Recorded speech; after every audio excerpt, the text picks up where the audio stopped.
everyone, it's Jessie G here. Welcome back to Jessie's Hangout. Welcome. This is episode number 11, Holy Toledos. Today's episode is probably going to be in two parts. It's going to be part 1 will be episode 11, and then part 2 will be episode 12. And then I have some other historical people that I'm going to be doing a podcast series on, so I hope you guys will enjoy those as well. Also, I will be still giving an update on everything as well, and kind of keeping you guys informed with everything.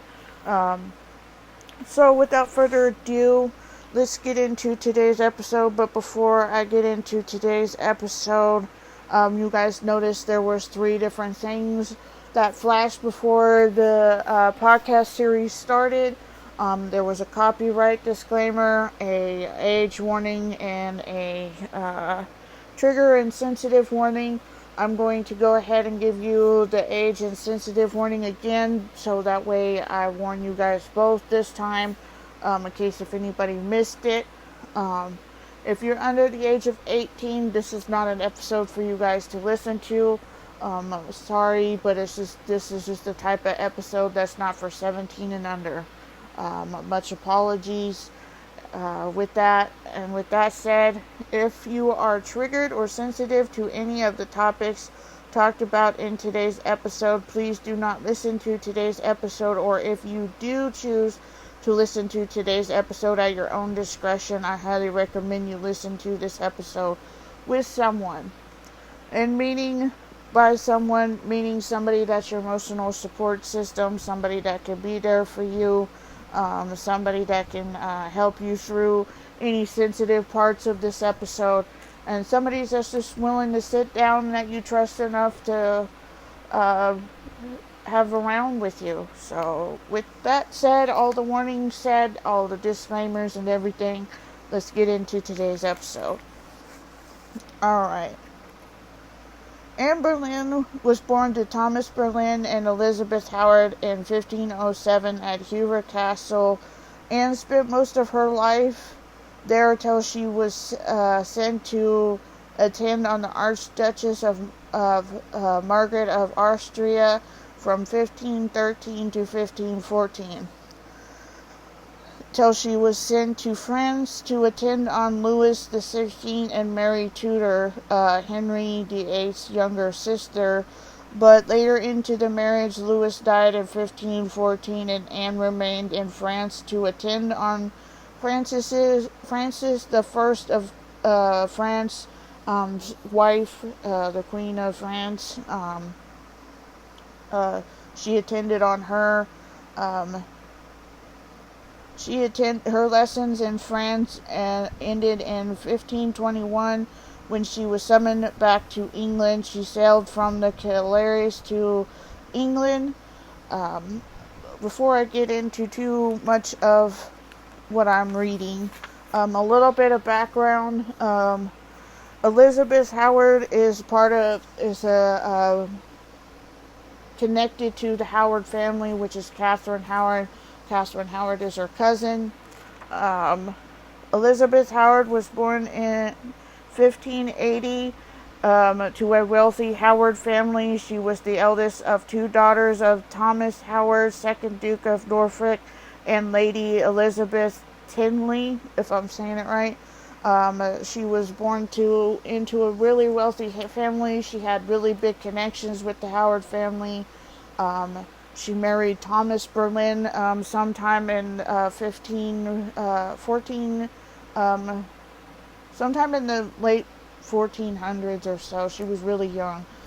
She did have quite a few issues, but none of them survived except for the 3 heirs that did survive on her pregnancy. She did have some difficulties in bringing children into the world, so she did miscarriage a lot. So that was really known for women back in the 1500s to miscarry a lot.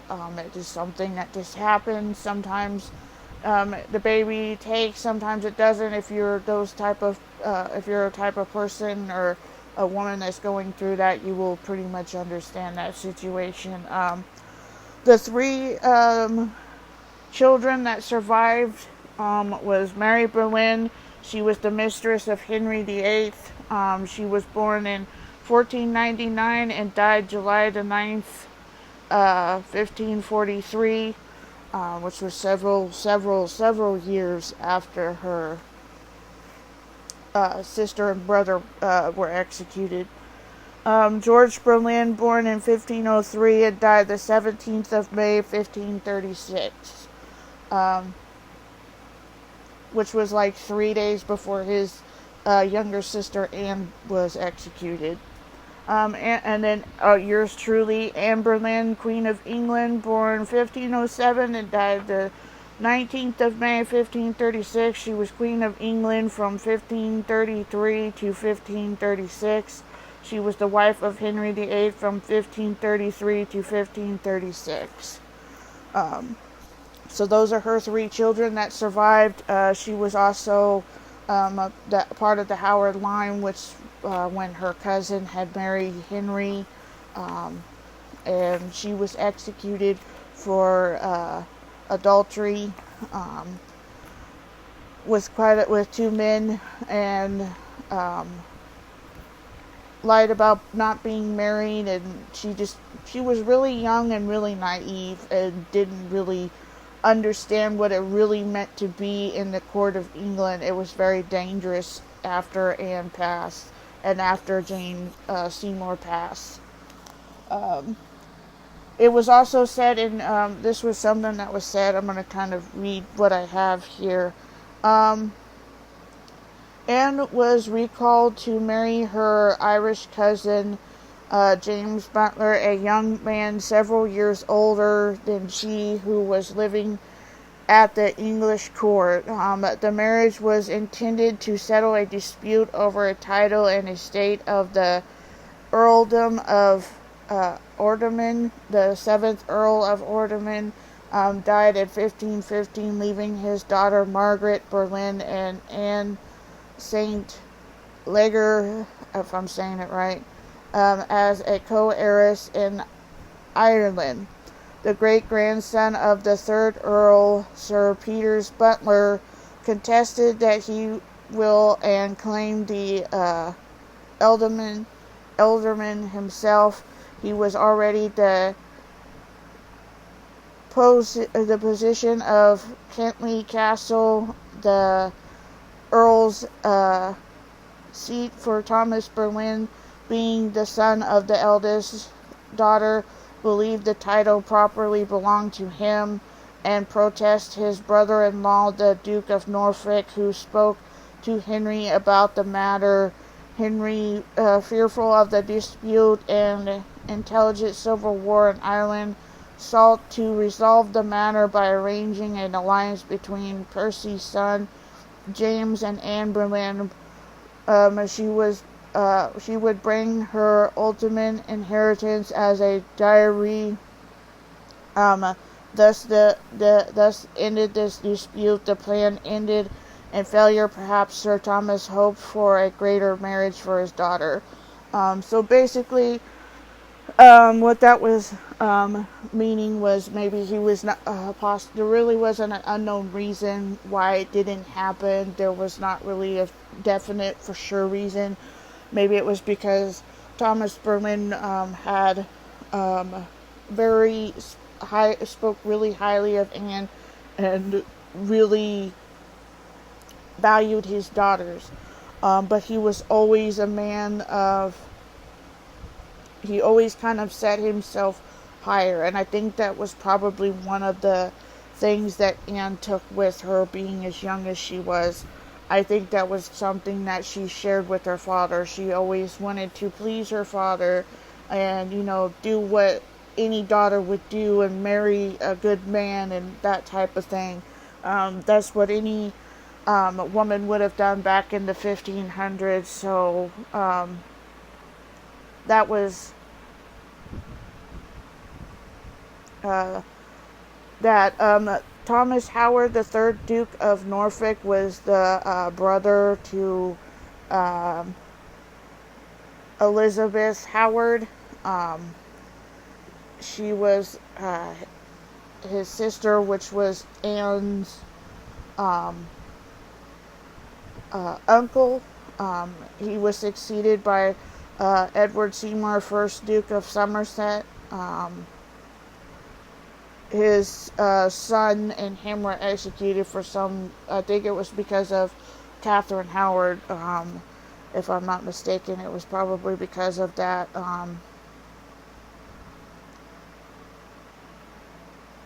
He had a lot of issue as well.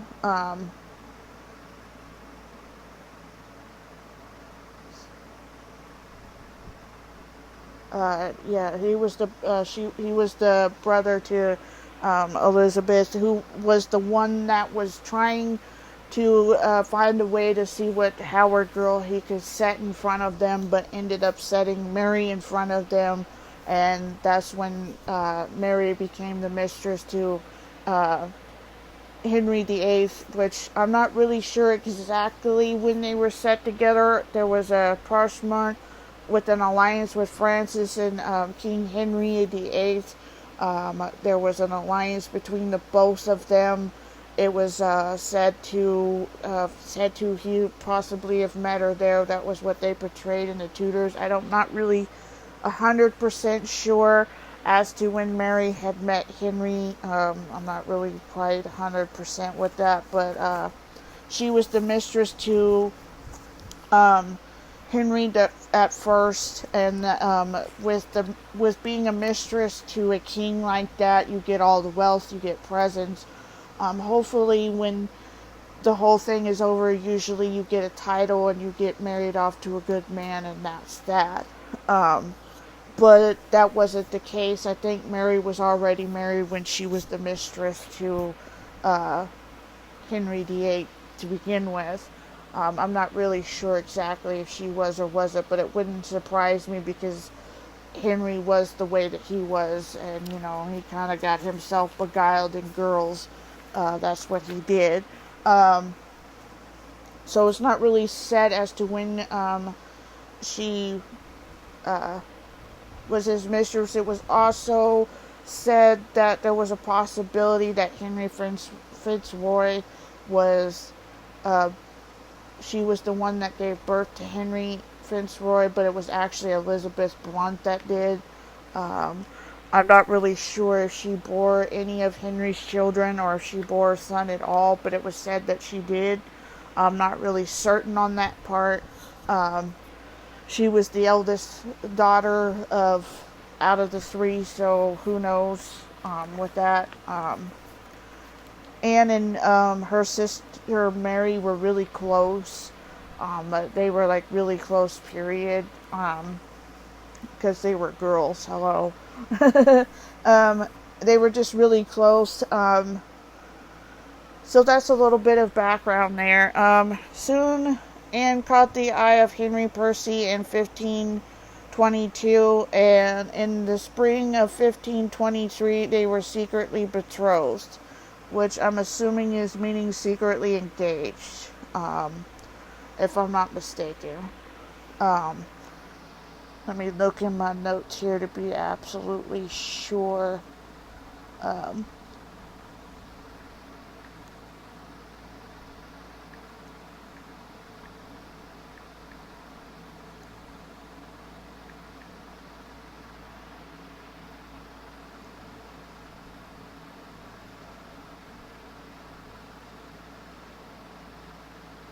Okay. She was secretly engaged to Henry Percy, but because of her being secretly involved with Percy and being secretly married to him, or secretly, not necessarily married to him, but secretly betrothed to him, Henry Percy's father wouldn't give his blessing. He wouldn't submit to it. He wouldn't go for it. And because of that, it was said that Cardinal Wolsey sent Henry Percy away so that Anne Boleyn could be the mistress for the king, which is Henry. But Anne was really strong and very opinionated young woman. She was like Jane Seymour. They really didn't submit to being a mistress. They knew what it really meant to be a mistress. They knew the public criticism, the public humiliation, and the tarnish of their reputation would have been. So they pretty much understood what that meant. So in other words, that's why Henry divorced Catherine, was to be with Anne. But also in the process of divorcing Catherine of Aragon, which was his first wife, he was breaking away from the Church of the Pope in Italy and being head of the Church of England. So he was named that, and if I'm not mistaken, I'm still sure that carries on in England. I don't know for sure. But yeah. So in 1523 was when they were betrothed, and Henry's father didn't accept the marriage, and as I was saying, Cardinal Wolsey ordered Henry to leave so that she could be free for the king. It was unknown how long Anne really stayed away from court after that, but she clearly came back in 1525 to attend on Henry VIII's first wife, Catherine of Aragon. Catherine of Aragon was the daughter to Isabella of Castilla and Fernando of Aragon. She was born in 1485, and she died January the 7th, 1536. She was Queen of England from 1509 to 1533. She was really young. She was supposed to be married. She married Henry's older brother, Arthur. But the marriage was never consummated, so it was really a big, huge thing, because even though she was married to Henry's older brother, nothing really happened in between them. So an unconsummated marriage can also result in divorce, or if the widower, if she becomes a widower, there's still a chance she could still marry. But with the way the Vatican and the Pope was, they had a thing against marrying your brother's wife. They had a thing against that. But she was like 15 years old when she left Spain. She left Spain the 10th of October, 1501, to be wed to Prince Arthur of Wales, I think, or Wolves. He later died April the 2nd, 1502, due to just a really bad disease. It took him. It's just something that happened.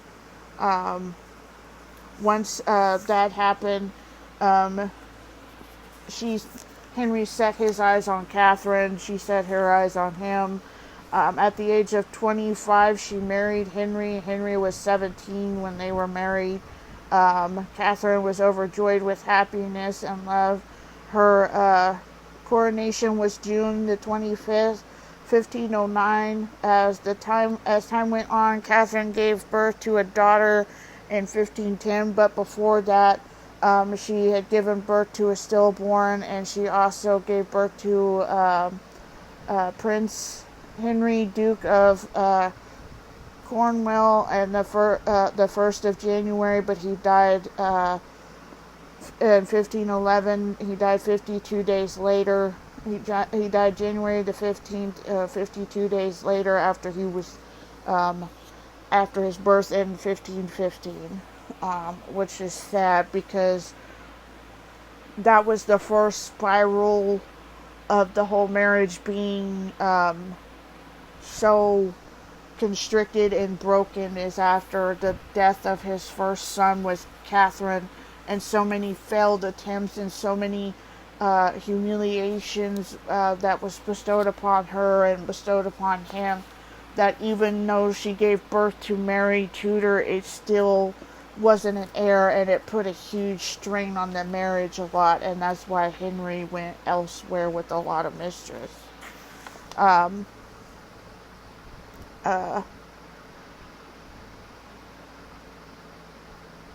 She also did give birth to a daughter that was stillborn in 1516 until she finally gave birth to her daughter Mary in November the 10th, 1518 at the age of 39. Which is really crazy because she did have a daughter. She did have a couple of stillborn births, but yeah, it was a very, very trying time for them. It was very sad. Also, I didn't mention in this, which I'll probably mention I'll talk a little bit more about Henry's sister in the next one as well.